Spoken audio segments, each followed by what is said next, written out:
Saludos, ¿cómo están? Yo soy Viviane Vergueiro, soy investigadora en estudios de género en la Universidad Federal de Bahía. Soy coordinadora de proyecto con Acajatá, un equipo de trabajo en géneros y sexualidades que actúa principalmente en Latinoamérica, y es un gusto enorme poder dirigirme a ustedes a partir de una invitación muy amable de la Cátedra Libre de Estudios Trans de la Universidad de Buenos Aires, eh, para compartir un poco de lo que vengo estudiando, pensando, y en esos años dedicada a pensar las cuestiones relacionadas a identidades de género. Entonces, bueno, empiezo con un concepto que para mí fue muy valioso para iniciar mis reflexiones sobre identidad de género y que me parece muy importante para pensar la emergencia de los estudios trans.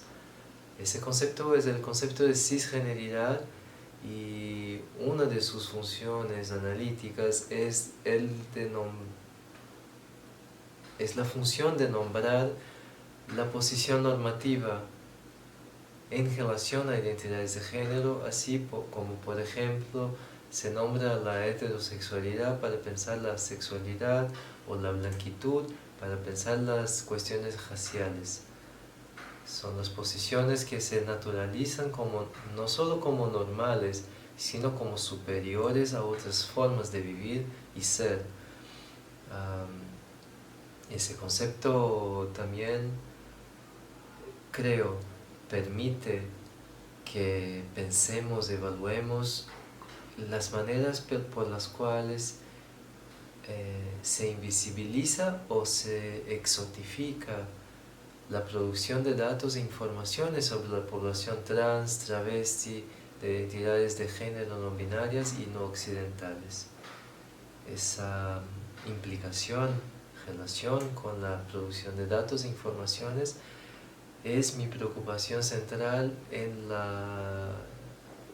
el proceso de confección de la tesis de doctorado.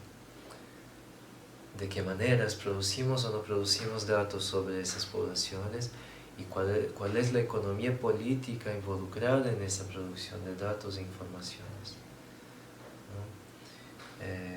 Finalmente, solo quería compartir un librito que he producido a partir de la PADE editorial, Soul Travestis, que es una reflexión basada mucho en la tesis, en la disertación de maestría, y habla también un poco de esa metodología autoetnográfica. Y actualmente esa preocupación sobre la producción de datos es muy importante para nosotros en los activismos y también en la academia relacionada a identidades de género. En el activismo utilizamos mucho el dato sobre el porcentaje de personas trans, y particularmente mujeres trans travestis, que estamos en el trabajo sexual.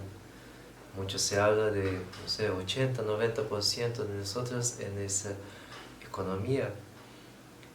¿De qué maneras necesitamos complejificar y detallar esas economías, y también otras economías en que personas trans estemos?